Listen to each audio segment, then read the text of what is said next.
My name is Lauren, and I'm 22 years old. I'll never forget standing in that opulent ballroom at my sister Jessica's wedding reception, champagne flute in hand, when I overheard my mother's casual words that changed everything. We used Lauren's college fund for the wedding. She never needed it anyway.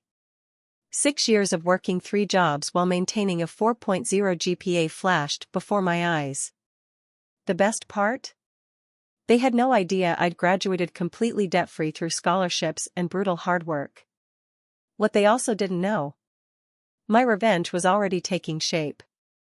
Before I get into my story, let me know where you're watching from in the comments. Hit that like and subscribe button if you've ever had family take you for granted. Trust me, you'll want to see how I turned this betrayal into the ultimate wake-up call for my entitled family. I grew up in a middle-class suburb of Minneapolis, in a 4-bedroom house with a decent yard and an average mortgage. On paper, we were the typical American family: mother, father, 2 daughters, but beneath that veneer ran currents of favoritism that shaped my entire childhood. My father, Brian, 52, worked as an accountant at a respectable local firm. He was methodical, quiet, and frustratingly passive when it came to family conflicts. He preferred peace at any price, even when that price was paid exclusively by me. Mom, Amanda, 49, worked as a real estate agent, her Mercedes and designer clothes projecting the success image she relentlessly cultivated. Her social media was a carefully curated showcase of family perfection that bore little resemblance to our actual home life. Then there was my sister Jessica, 28, the undisputed princess of our household. 6 years older than me, Jessica worked minimal hours at an upscale boutique, just enough to fund her shopping habit while our parents covered her apartment rent and car payments well into her 20s. She was pretty, sociable, and had mastered the art of wrapping our parents around her finger before I was even born. And then there was me, the afterthought, the responsible one, the easy child who learned early on that the only person I could depend on was myself. Our family dynamics were painfully evident in the physical layout of our home. Jessica's bedroom was the largest after the master, with its own bathroom and walk-in closet. It remained preserved like a shrine even years after she moved out. My room, the smallest in the house, overlooked the garage and had water damage stains on the ceiling that never seemed to warrant repair. When I suggested repainting it at 16, Mom handed me a $20 bill and told me to keep it simple. The favoritism extended far beyond bedroom sizes. When Jessica performed in her high school's mediocre production of Grease, both parents attended all 3 showings, bringing flowers each night. When I won the state mathematics competition and qualified for nationals, my mother couldn't attend because she had a hair appointment. Dad came for the last 20 minutes. I remember one Christmas when Jessica received a car, an actual car with a giant red bow, while I got a scientific calculator because Lauren's so practical. The calculator was useful for my advanced placement classes, but the message was clear: Jessica deserved extravagance, I deserved utility. The turning point in my understanding of my place in the family came when I was 14. Jessica had just started college, and my parents were discussing tuition payments over dinner. I listened quietly, calculating the costs in my head and realizing how significant an investment they were making. "We've got college funds for both girls," my father had said proudly. "Equal amounts set aside since they were babies." My mother nodded.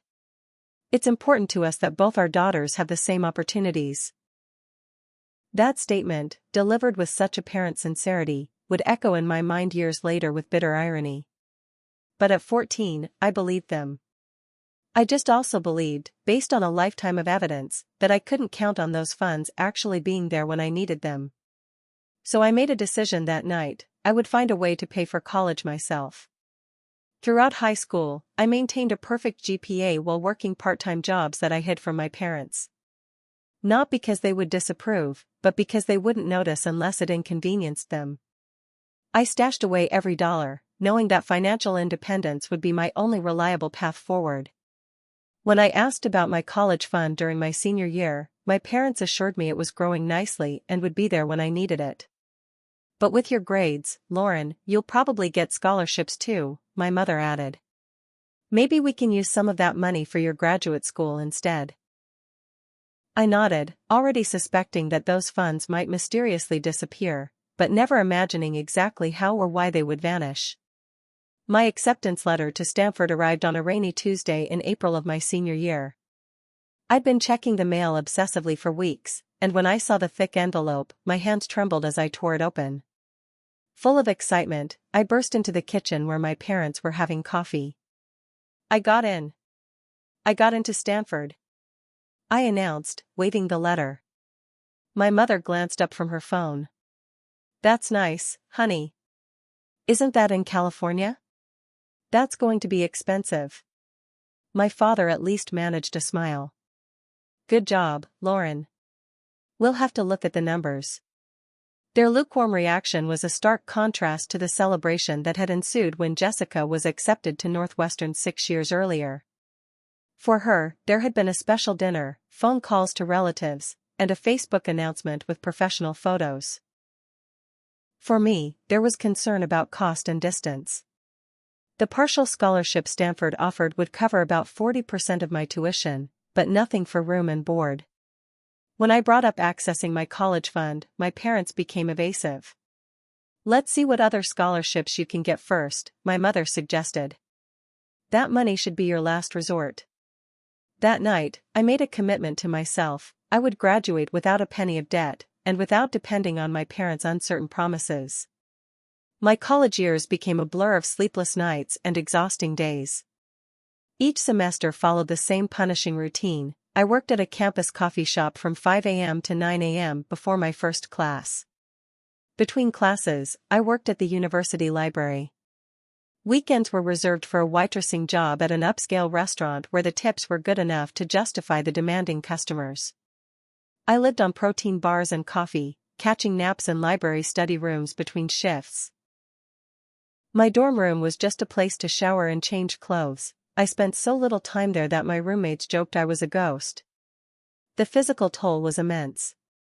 There were mornings when my alarm would go off at 4:30 a.m., and I'd been up until 2 a.m. finishing assignments. My hands developed calluses from carrying coffee trays and heavy textbooks. I lost weight my freshman year, my clothes hanging off my frame as I pushed myself beyond reasonable limits. My social life was virtually non-existent. While other students were joining clubs, attending parties, and building the networks that would later advance their careers, I was counting tips and calculating how many extra hours I needed to work to cover next semester's books. The rare times I did join classmates for events, exhaustion would overwhelm me. During a movie night in sophomore year, I fell asleep 20 minutes in, waking up embarrassed as the credits rolled. My friends stopped inviting me after a while, understanding but disappointed by my constant unavailability. When not working, I hunted scholarships with the same intensity others reserved for dating. I entered essay competitions, applied for obscure grants, and pursued departmental awards with relentless determination. Each $500 or $1,000 scholarship meant a few less shifts at the restaurant, a few more hours of sleep. Despite everything, I maintained a 3.95 GPA. My academic performance caught the attention of several professors who became critical allies. Dr. Harlow in the economics department hired me as a research assistant, carefully scheduling around my work commitments. Professor Zhang nominated me for a prestigious academic fellowship that covered an entire semester's tuition. "Lauren, you have extraordinary potential," Dr. Harlow told me during my junior year. "But you're going to burn out at this pace. Have you considered asking your parents for more help?" I smiled tightly and changed the subject. I'd stopped asking my parents for anything after freshman year, when my request for help buying textbooks was met with a lecture about financial responsibility. By senior year, the impossible schedule had become my normal. I'd developed systems and efficiencies, learning to read and highlight textbooks during slow periods at the coffee shop, writing papers in the quiet hours at the library desk, and memorizing formulas while serving plates of pasta. Graduation day arrived with a surreal quality. As I sat among my peers in cap and gown, I felt hollow rather than triumphant. I'd accomplished what I set out to do. I was graduating with honors, debt-free, with a job offer from a top consulting firm in San Francisco. But the cost had been 4 years of my youth, my health, and countless opportunities for friendship and joy. My parents attended the ceremony, arriving late and leaving immediately after to attend Jessica's engagement dinner. "Your sister's planning to get married next year," my mother explained as they hurried off. "We need to start looking at venues right away." I stood alone on the campus where I'd worked so hard, watching other families taking photos and celebrating together, and felt a chill of premonition. Jessica's engagement would somehow become my problem, I just didn't yet know how.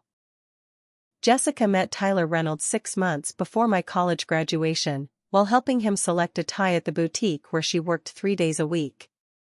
Tyler came from old money. His family owned a chain of luxury hotels across the Midwest, and had graduated from an Ivy League school before joining his father's business. Their courtship was as swift as it was expensive. Within weeks, Jessica was being whisked away on weekend trips to Chicago and New York. By month 3, she was sporting designer clothes that even our label-conscious mother recognized as being well beyond a boutique employee's budget. The proposal came with a 3-carat diamond ring and a professional photographer hidden in the bushes at a scenic overlook in Aspen. Jessica called me hysterical with excitement, barely coherent as she described the private chef and the champagne and the perfect sunset. "It's like a fairy tale," she kept repeating. "Mom is freaking out. We're already looking at venues." I congratulated her sincerely. Despite our complicated relationship, I didn't begrudge Jessica her happiness. What I didn't anticipate was how quickly her wedding would consume our entire family, financially and emotionally. The Reynolds family had expectations. Tyler's 2 sisters had both had lavish society weddings featured in regional magazines, and it was tacitly understood that Jessica's would be equally impressive. My parents, middle class at best and already supporting Jessica's apartment and car, were clearly panicking about affording the spectacle that was rapidly developing. "The Reynolds are contributing, of course," my mother assured me during one of our brief phone calls. "But we want to show we can hold our own." When I suggested some budget-friendly alternatives during a family dinner, Jessica burst into tears. "This is my special day. I can't believe you're trying to make me look cheap in front of Tyler's family." My mother shot me a warning look. "Lauren, not everyone wants to do things the practical way. Some occasions deserve to be exceptional." The planning escalated from there. Jessica selected a designer wedding dress that cost more than my entire first-year college tuition. The venue was a historic mansion with gardens that required a full year's reservation in advance. The flowers would be flown in from South America. The guest list ballooned to 250 people, most of whom were Tyler's family connections and business associates.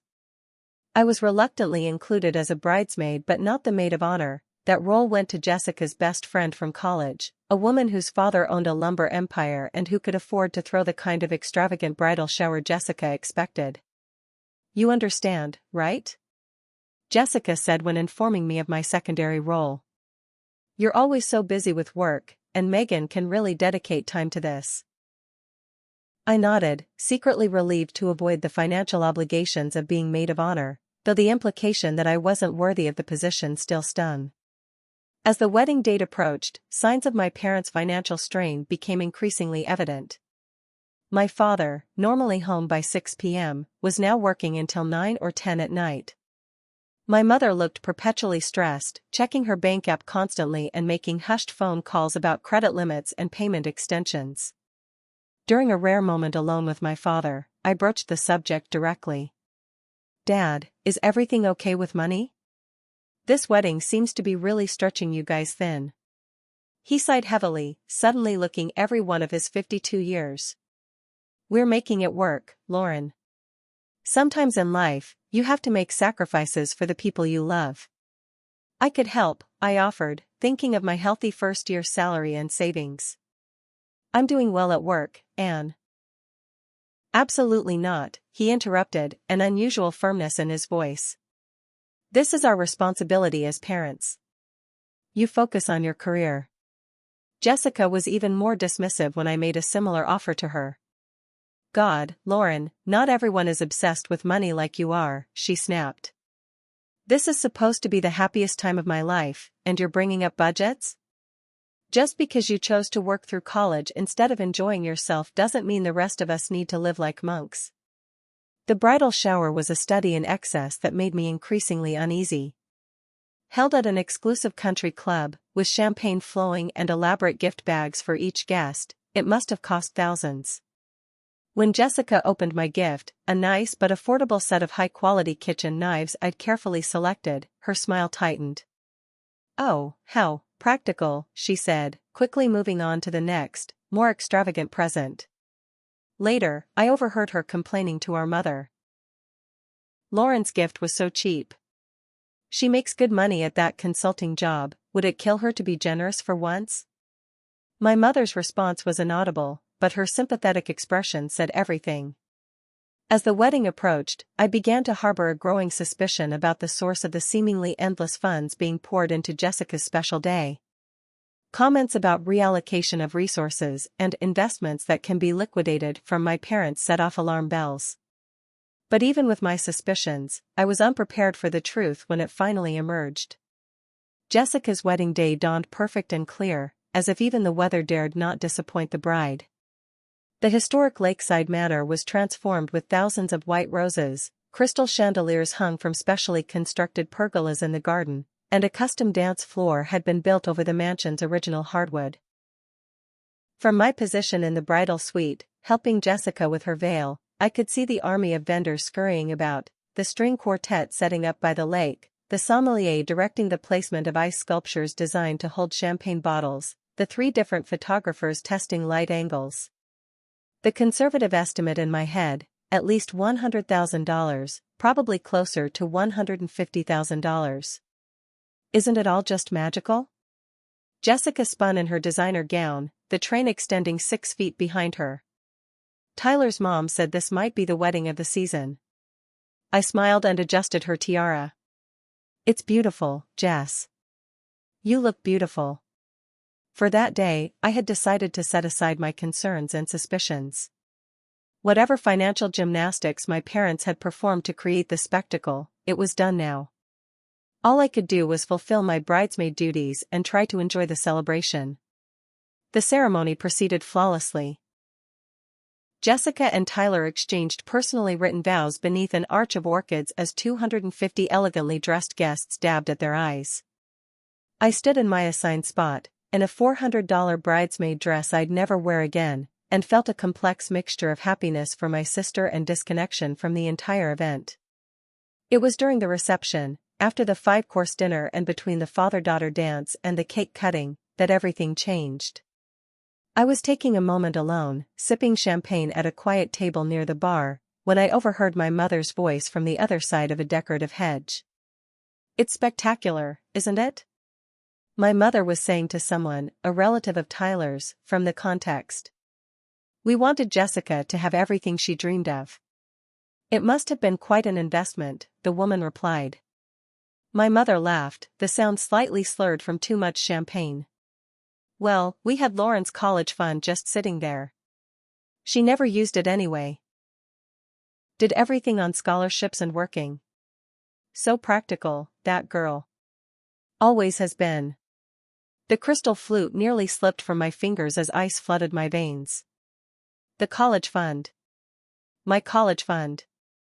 The money I'd been told would be saved for my graduate education if I didn't need it for undergrad. The money I'd worked 3 jobs and sacrificed my entire college experience to avoid touching. They had given it all to Jessica for her one-day extravaganza. I sat frozen, my mind racing back through all the conversations, the evasions, the vague reassurances. How long had they been planning this? Had they always intended to redirect my fund to Jessica, or was it a decision made when the wedding costs spiraled? I found my mother alone by the dessert table 20 minutes later, helping herself to a chocolate-dipped strawberry. "Mom," I said quietly, "I need to ask you something." She turned, her face flushed with champagne and happiness. "Isn't it all wonderful, Lauren? Your sister looks like a princess. Did you use my college fund to pay for this wedding?" The directness of my question seemed to momentarily pierce her celebratory haze. She blinked, then recovered with a dismissive wave. "Oh, Lauren, don't be so dramatic. We reallocated some funds, yes. You managed fine without it, and Jessica needed a proper wedding to start her life with Tyler.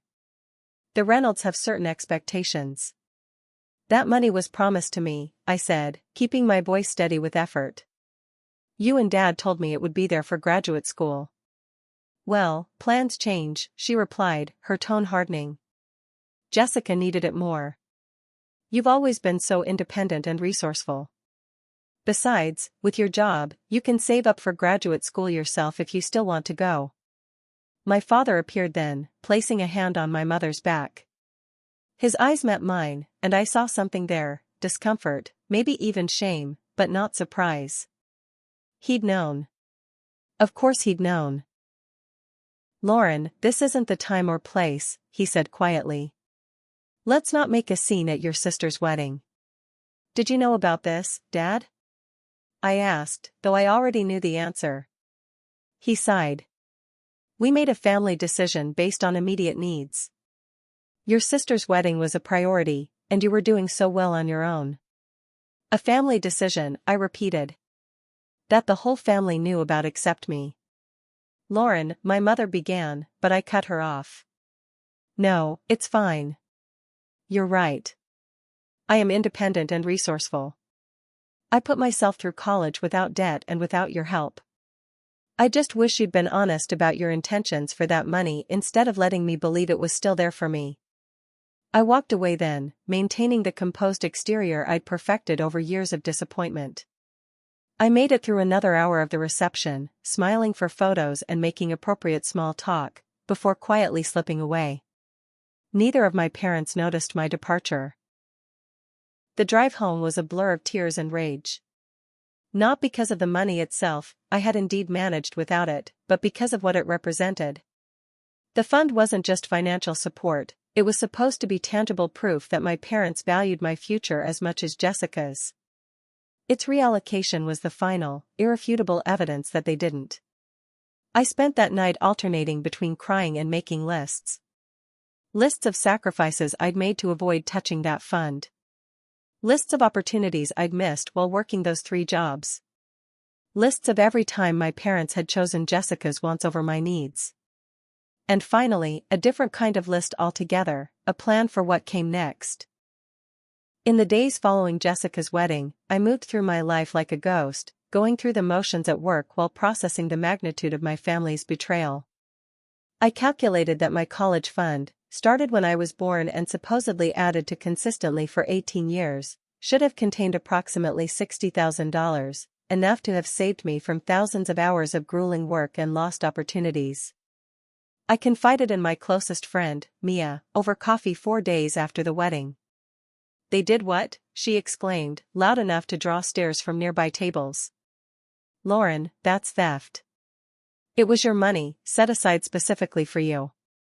Technically, it was in their names, I replied, stirring my latte mechanically. Legally, they had every right to use it however they wanted. Legal doesn't mean right, Mia insisted. Have you confronted them directly? Beyond that moment at the wedding? I shook my head. They've called and texted like nothing happened. Mom sent a group text with wedding photos yesterday, gushing about how perfect everything was. Mia reached across the table and squeezed my hand. What are you going to do? It was the question I'd been asking myself constantly. I considered several options. I could confront them emotionally, demand repayment, even pursue legal action despite the murky ownership status of the fund. I could cut ties completely, walking away from a family that had consistently demonstrated I was second best. I could pretend it never happened, swallowing this betrayal as I had swallowed so many smaller ones. None of these options felt right. I need to be strategic, I finally said. This isn't just about the money. It's about a lifetime of choices they've made that show where their priorities lie. Over the next week, I consulted with a lawyer friend who specialized in family financial matters. While she confirmed my suspicion that I had little legal recourse, our conversation clarified something important. This wasn't about recovering the money. It was about establishing boundaries and consequences. Financial relationships between family members are about more than dollars and cents, she told me. They're about trust, reciprocity, and respect. When those elements are violated, sometimes the only leverage you have is your continued participation in the relationship. Her words resonated deeply. What leverage did I have? What did my parents actually need or want from me? The answer became increasingly clear as I observed their behavior in the weeks following the wedding. They expected things to return to normal. They expected me to continue being the easy daughter who made no demands and caused no problems. Most importantly, as they entered their 50s with retirement on the horizon, they expected me to be their backup plan. Their financially responsible daughter who would step in when needed. I made my decision. I would continue a cordial relationship with my family, but I would establish firm financial boundaries. I would ensure that they understood, preferably without confrontation, that their actions had permanently altered our relationship. The first step was practical. I opened a new bank account at a different institution and transferred all my funds. I updated my rental insurance to remove my parents as beneficiaries. I contacted HR at my consulting firm and changed my emergency contacts from my parents to Mia. The second step was behavioral. I began politely declining their invitations, citing work commitments. I kept phone conversations brief and superficial. I sent Jessica a lovely but impersonal wedding gift card rather than the expensive kitchen appliance my mother had hinted I should purchase. My parents noticed the change in my demeanor but seemed unwilling to address its cause directly. During our occasional phone calls, my mother would make pointed comments about family loyalty and how some people can be so sensitive about money. My father sent an awkward text suggesting we clear the air sometime, but never followed up when I agreed and asked when he wanted to talk. Jessica and Tyler returned from their 3-week honeymoon in Bali and the Maldives, another expense I couldn't fathom my parents contributing to, and immediately began posting professional wedding photos across social media. Jessica tagged me in dozens of images, seemingly oblivious to the tension. "The photos are gorgeous," she texted. "You can really see the quality we got by going with the premium package." I responded with a thumbs up emoji. 6 weeks after the wedding, my parents invited me to Sunday dinner, our family's traditional monthly gathering. I accepted, knowing it was time to see them face to face. The experience was surreal. My mother had prepared all my favorite foods, an unusual occurrence that signaled she knew something was wrong but wasn't willing to address it directly. My father asked detailed questions about my work projects.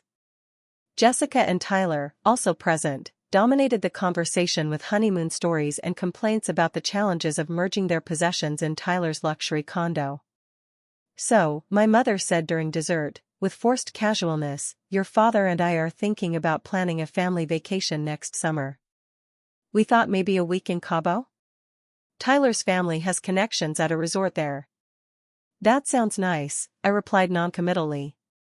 "We'd need everyone to contribute, of course," she continued.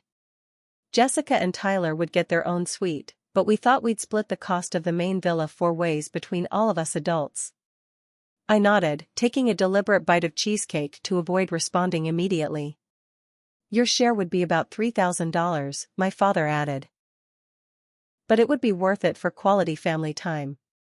The irony was so thick I could have cut it with my dessert fork. They had used my $60,000 college fund for Jessica's wedding, and now expected me to contribute $3,000 for a family vacation where Jessica and Tyler would enjoy a private suite. "I'll have to check my finances and get back to you," I said calmly. Later that night, as I drove home, I finalized my plan. The family vacation request had confirmed what I suspected. Despite using my college fund, despite watching me work multiple jobs through college, my parents still saw me as a financial resource they could tap when convenient. They felt entitled to my money even after appropriating funds that should have been mine. That sense of entitlement cemented my resolve.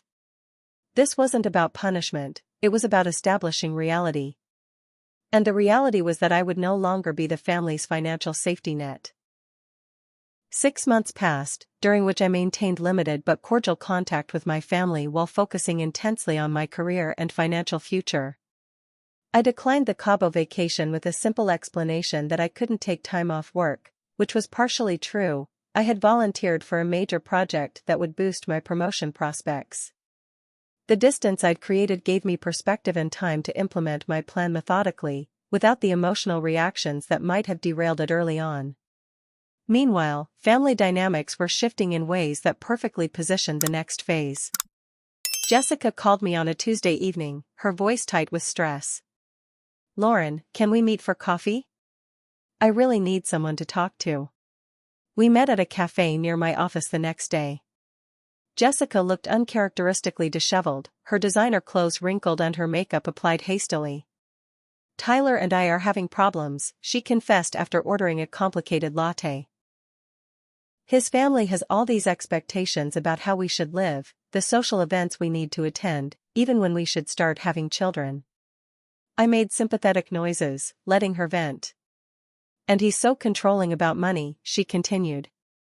"Everything is technically ours, but I have to justify every purchase.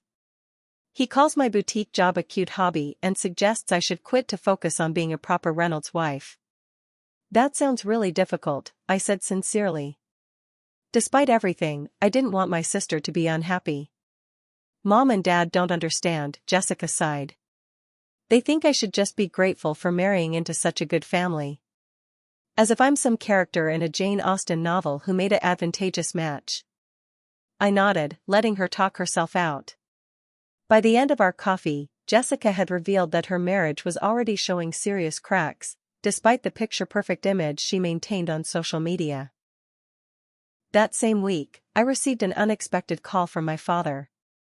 "Lauren, do you have a minute to talk?" His voice sounded strained. "Of course, Dad. Is everything okay?" "Not really," he admitted. "The thing is, your mother and I are in a bit of financial trouble.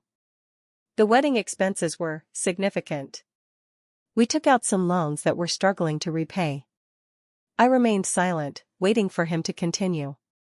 "I wouldn't normally discuss this with you kids, but, well, Jessica has her own concerns right now, and you've always been so good with finances." "What kind of loans are we talking about, Dad?" I asked, keeping my tone neutral. He sighed heavily. "A second mortgage, some high-interest credit cards. We thought we'd be able to recover more quickly, but your mother lost the Westbrook listing. It would have been her biggest commission of the year." "That's tough," I said. "I'm sorry to hear that." "The thing is," he continued hesitantly, "our car is having major transmission problems. The repair estimate is over $3,000, and we just don't have it right now. I hate to ask, but is there any way you could help? Just as a loan until your mother closes her next big sale?" There it was, exactly what I had anticipated. I took a deep breath. "I'll need to think about it, Dad. I've had some big expenses myself recently." Of course," he said quickly. "Whatever you can do. We'd appreciate it." What I didn't tell him was that those big expenses included the down payment on my first home, a modest but charming 2-bedroom house in a good neighborhood. After months of searching and saving, I'd closed on the property the previous week. I hadn't told my family about the house purchase. In fact, I hadn't told them I'd been planning to move from my apartment at all. This was deliberate. A week later, my parents made an impromptu visit to my apartment, likely to follow up in person about the car repair money. When they arrived, they found the apartment manager showing the unit to prospective new tenants. "Lauren's moved out," the manager explained when my confused parents identified themselves. "Gave notice last month." My mother called immediately, her voice sharp with concern and something else, indignation. "What's going on, Lauren? We just went to your apartment and you're not living there anymore? Why wouldn't you tell us you were moving?" "I bought a house," I said simply. "I was going to tell everyone once I was settled." "A house?" my mother repeated. "You bought a house without telling us? We could have helped you look. Your father knows real estate contracts, and I could have negotiated for you." "I managed fine on my own," I replied, echoing her words from the wedding. "I'm pretty independent and resourceful, remember?" There was a loaded silence before she spoke again. Well, congratulations, I suppose. When can we see it? And what about your father's car situation, have you thought about that? I'm still getting organized here. I'll have you all over when I'm ready. I paused. As for Dad's car, I'm afraid I won't be able to help financially.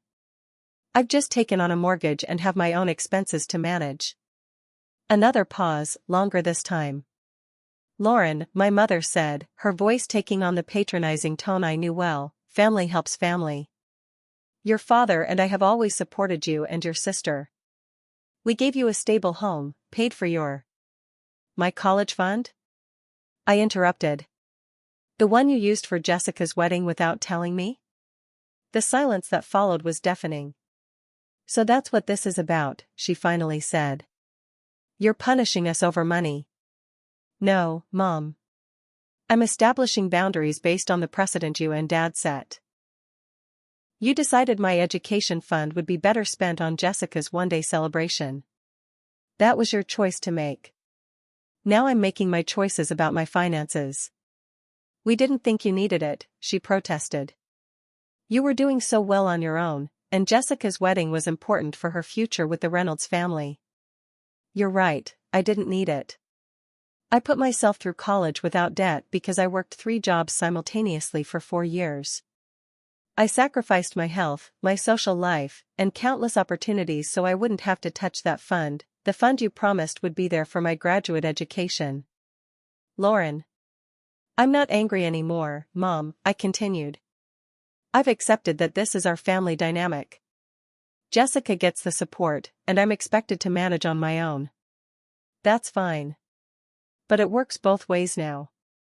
I'm financially independent, which means I make independent financial decisions.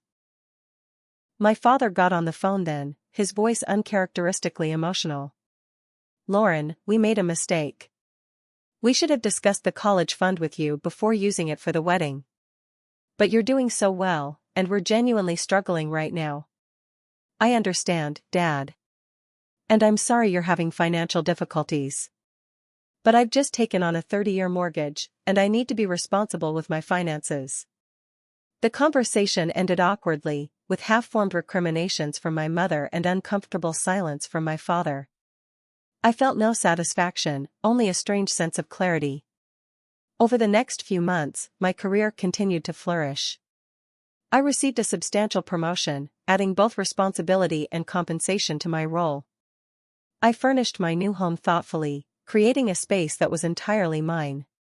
My relationship with my family remained cordial but distant.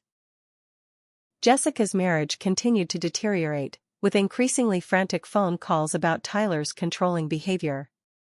My parents' financial struggles grew more apparent, with hints about delayed bills and postponed home repairs. I didn't gloat or lecture. I simply maintained my boundaries while offering emotional support when appropriate.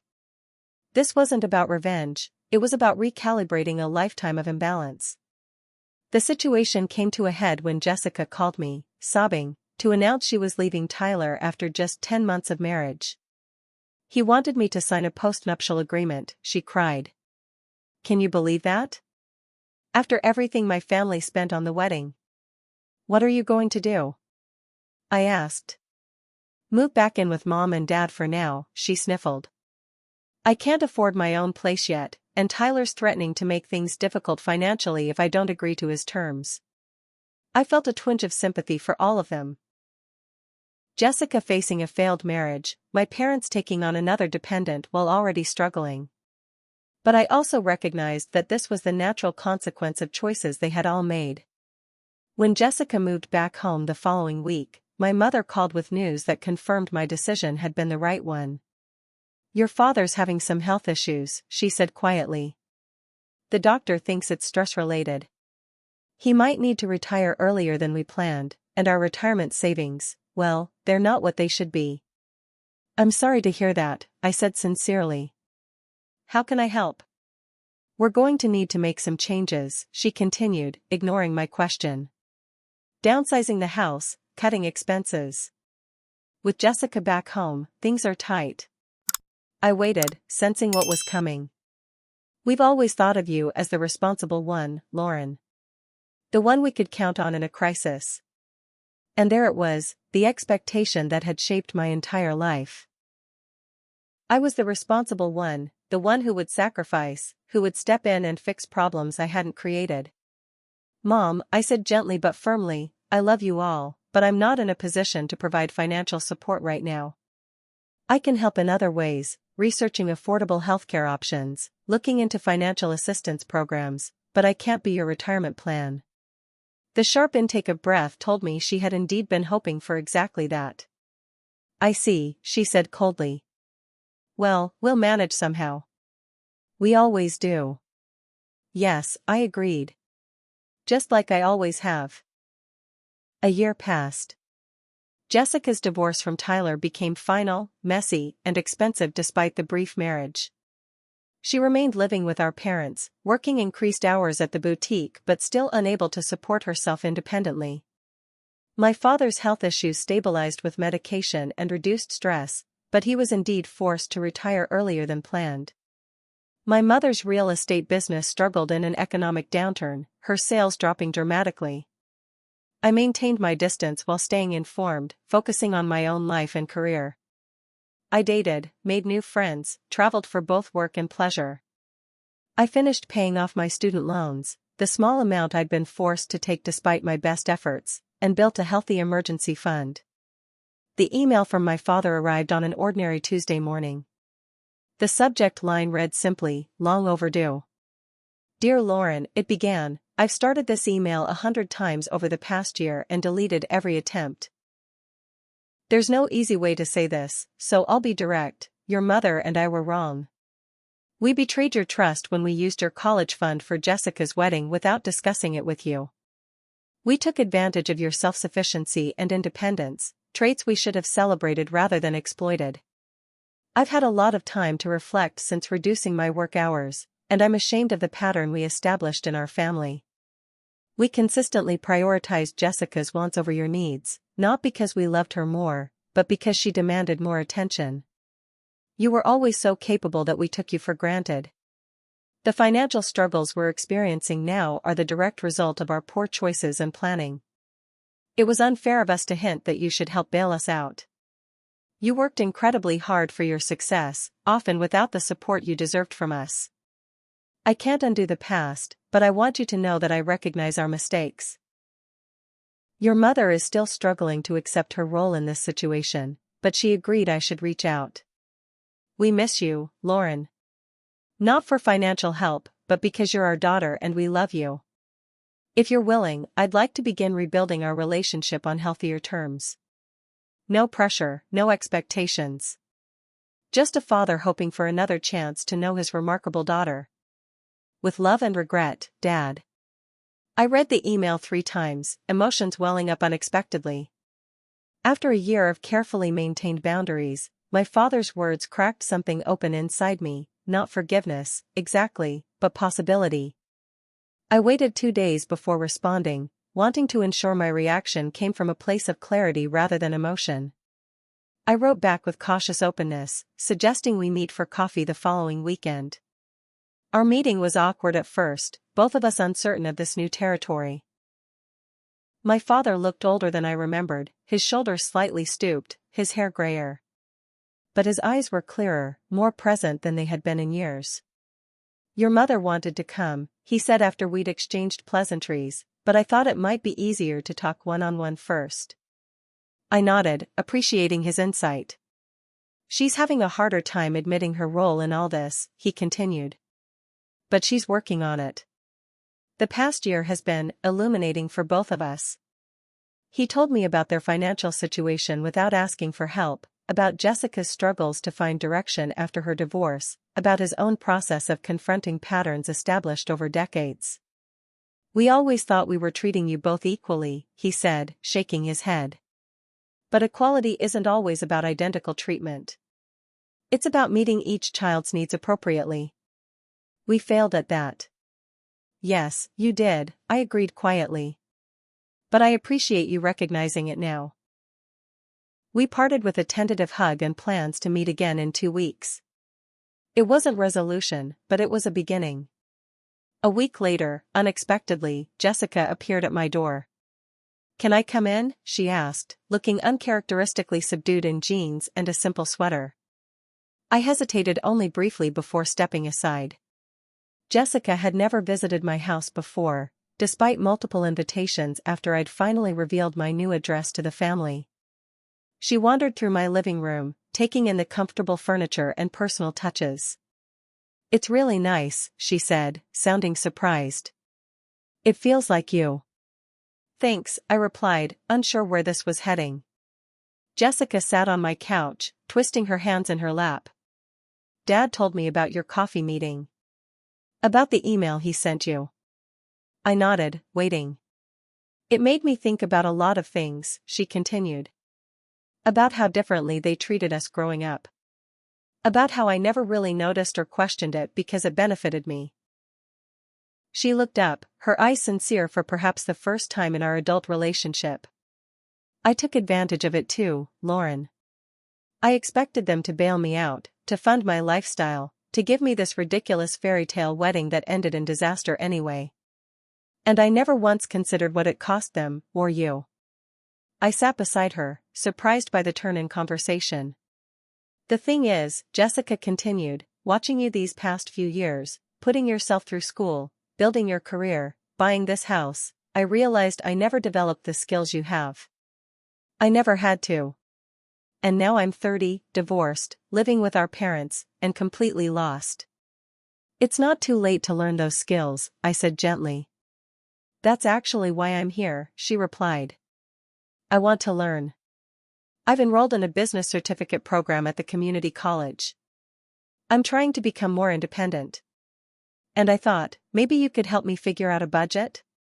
Show me how you managed everything on your own?"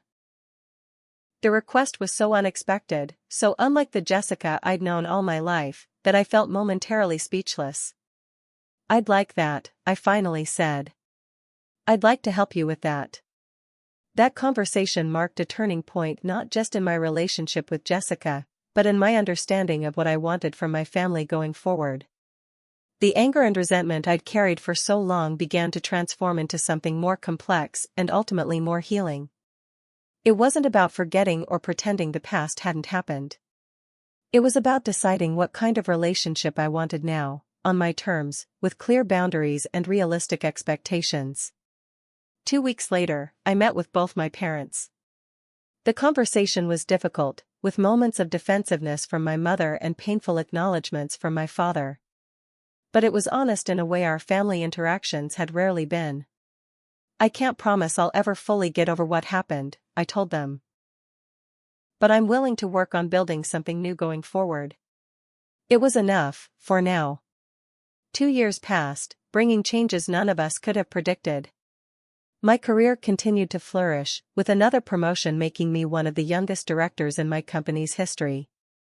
My parents sold their too-large house and downsized to a comfortable condo, using the equity to stabilize their finances. Jessica completed her business certificate, found a job in office administration, and moved into her own apartment, modest but entirely supported by her own income. Our family relationship transformed, not back to what it had been, that was impossible, but into something new and, in many ways, healthier. When my father's heart condition required an expensive procedure not fully covered by Medicare, I made a careful decision. I would help with the medical bills, but I wouldn't simply write a blank check. Instead, I created a structured repayment plan for exactly $60,000. The amount of my college fund that had been redirected to Jessica's wedding. "This isn't about punishing you," I explained as I presented the agreement. "It's about establishing clear terms for financial interactions between us. I'm happy to help, but I need it to be a defined arrangement, not an open-ended obligation." My parents accepted the terms without argument, making regular payments from their reduced but stabilized income. My father even added interest voluntarily, saying it was the right thing to do. They both continued working past traditional retirement age, my father doing part-time bookkeeping from home, my mother handling smaller real estate transactions for long-time clients. It wasn't the retirement they'd envisioned, but there was dignity in their self-sufficiency and a new appreciation for living within their means. Jessica's transformation was perhaps the most remarkable. The pampered princess who had expected life to accommodate her whims developed into a woman who took responsibility for her choices and worked diligently toward her goals. She returned to school part-time, pursuing an associate's degree in business management while working full-time. "I look at Mom and Dad," she told me during one of our now regular sister dinners, "and I see what happens when you spend your life keeping up appearances instead of building something real. I don't want that for myself." Family therapy, initially suggested by my father and reluctantly agreed to by my mother, helped us address generational patterns of favoritism and financial irresponsibility. We learned that my mother had been the overlooked child in her own family, while my father had grown up with parents who used money as a proxy for affection. "We repeated what we knew," my mother admitted during one particularly emotional session. "It doesn't excuse it, but understanding the pattern helps us break it." I established clear boundaries that my family now respected, about money, certainly, but also about my time, my choices, and my independence. Holidays became occasions we actually enjoyed rather than obligations fraught with tension. During one Thanksgiving dinner, I noticed something that would have been unthinkable 3 years earlier. My mother had displayed my recent industry award prominently on the mantel, alongside Jessica's diploma from her associate's degree program.